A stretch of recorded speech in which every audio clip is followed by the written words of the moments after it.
My name's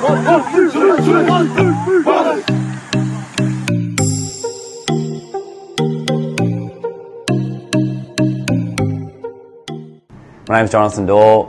My role at Ipswich State High School is I'm head of strength and conditioning, and that's from grades 7 to 12. My role also on the coaching field is that I'm the reserve grade coach. Hey, Fono, see? Smart footy. We set one there, and what do we do to their numbers then? So gym at Ipswich State High, we do, for the year 10s and opens, we do 7 a.m. morning sessions, twice a week for each group. So opens do a Monday and a Wednesday, and the year 10s do a Tuesday and a Thursday. So in the gym any one time we'll have 50, 60 boys all in here working hard.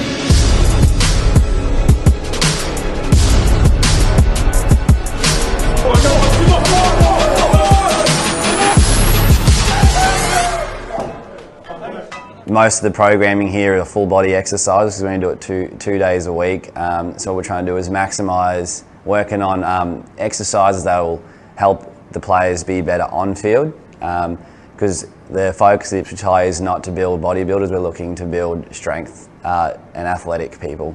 Let's go, you're going to move faster!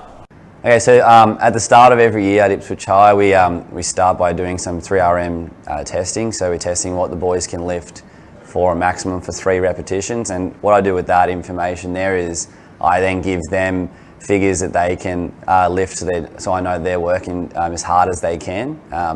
Based off those numbers, I then group the players so that they're working with people of similar strengths. And what I've found with that is it creates a good culture in the gym of people here working hard and pushing each other.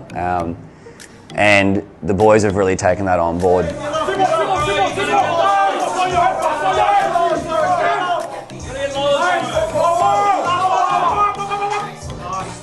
Also with the testing stuff, one thing we've started tracking at Ipswich State High School is people's sleep. So we found that a strong correlation between boys who weren't sleeping much at night and poor performance. So we started tracking that. We rate them, get the boys to rate themselves out of 5, 5 being a really good sleep, 1 being they've had a really bad sleep.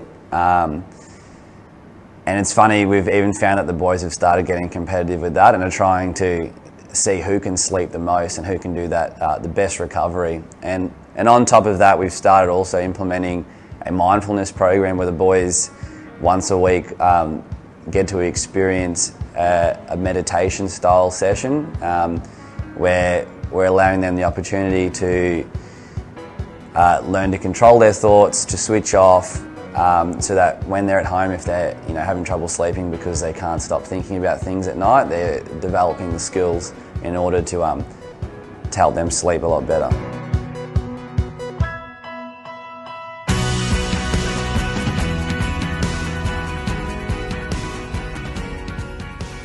Recently at Ipswich State High School, we've just purchased some push bands, and the purpose of the push bands is they measure the velocity of the bar movement or the body movement during exercises. So obviously really relevant to power-based exercises as it allows us to measure whether people are moving as fast as possible. But we've also seen that it's got a great crossover with just general strength exercises. So we can see whether someone is lifting to their max based on how fast they are moving the bar. It's also been really good for the boys in creating that culture of working hard in the gym. They have the iPad and they're reading the numbers and they're yelling the numbers out to each other. Get buns! Push buns! Push buns! And it's a way of really teaching them what their true limit is as opposed to, I suppose, what they think they can lift, which is why people come to our program, because they want to become the best player they can be.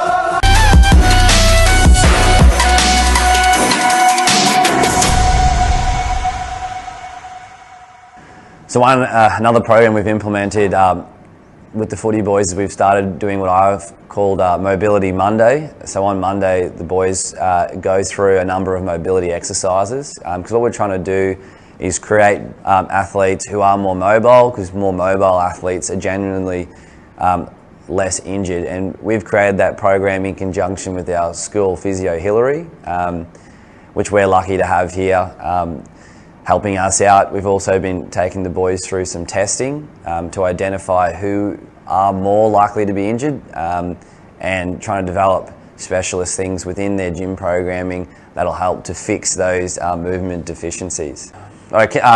Conditioning in Ipswich State High School Rugby League program, we do predominantly through small-sided games, as opposed to what I suppose most people would know traditional conditioning is running up and down a field. We found that, especially with our high school aged boys, that putting them in a situation where they have to compete and it's game-like, we get a lot more out of them.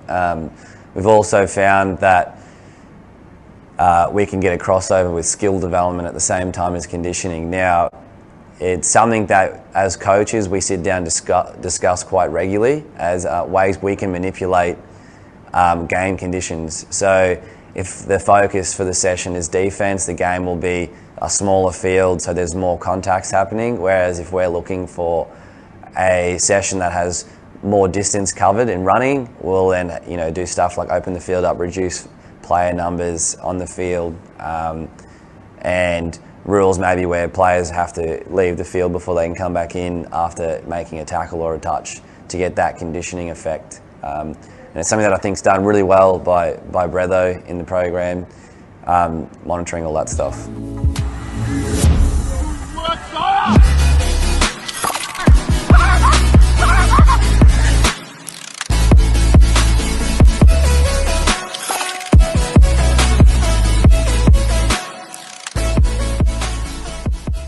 So with our GPS technology, I get a live update on my phone from the GPS monitors that the boys are wearing, and what I can see is anyone who's bludging in the game, along with seeing them doing it, I can see their GPS data's telling me. Should maybe just under, all right, Zaya, you're well behind, you got to live. That, which we then at the end of the session can influence, change up the way we finish the session, or we may do some extra running at the end to make sure that they're hitting the benchmarks that we've found through our own data over the last 4 years.